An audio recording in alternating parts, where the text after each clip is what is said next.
அலகு 1 மொழியின் தோற்றம். மொழியின் பிறப்பு என்னும் நூலினாசிரியர் வில்சன். மொழியின் பிறப்பு என்னும் நூலினாசிரியர் வில்சன்.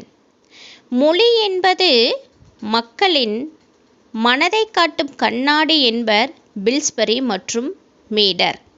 மொழி என்பது மக்களின் மனதை காட்டும் கண்ணாடி என்பவர் பில்ஸ்பரி மற்றும் மீடர். மக்களின் கருத்து மாறும்போது மொழியும் மாறுகிறது. மக்களின் கருத்து மாறாமல் நிலை பெற்றிருக்கும் போது மொழியும் வளர்வதில்லை என்பது பில்ஸ்பரியின் கருத்து. மக்களின் கருத்து மாறும்போது மொழியும் மாறுகிறது.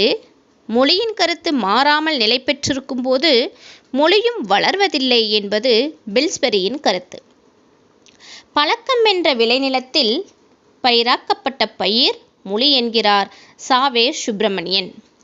பழக்கம் என்ற விளைநிலத்தில் பயிராக்கப்பட்ட பயிர் மொழி என்கிறார் சாவே சுப்பிரமணியன்.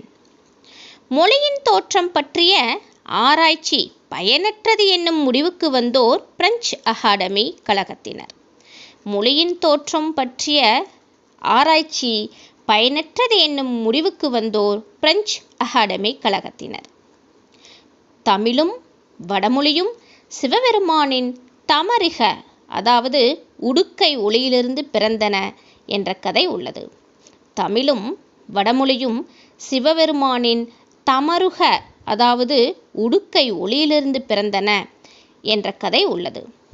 தமிழ் மொழியை அகத்தியருக்கும் வடமொழியை பாணிக்கும் சிவன் கற்றுக் கொடுத்தார் என்பதாக உள்ளது. தமிழ் மொழியை அகத்தியருக்கும் வடமொழியை பாணிக்கும் சிவன் கற்றுக் கொடுத்தார் என்பதாகவும் உள்ளது. அதேபோல இத்தாலி மொழியை தாந்தே என்பவரும், ஆங்கிலத்தை சாசரும், ஜெர்மனியை லூதரும், டச்சு மொழியை கிறிஸ்தியான் பெடர்சனும் தோற்றுவித்தனர் என்று ஐரோப்பியர் நம்பி வந்தனர் என்கிறார் பில்ஸ்பரி மற்றும் மீடர். அதேபோல இத்தாலி மொழியை தாந்தே என்பவரும், ஆங்கில மொழியை சாசரும், ஜெர்மனை லூதரும், டச்சு மொழியை கிறிஸ்தியான் பெடர்சனும் தோற்றுவித்தனர் என்று ஐரோப்பியர் நம்பி வந்தனர் என்கிறார் பில்ஸ்பரி மற்றும் மீடர்.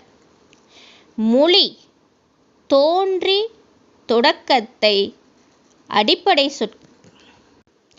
மொழி தோன்றி தொடக்கத்தில் அடிச்சொற்கள் பல இருந்தன. மொழி தோன்றி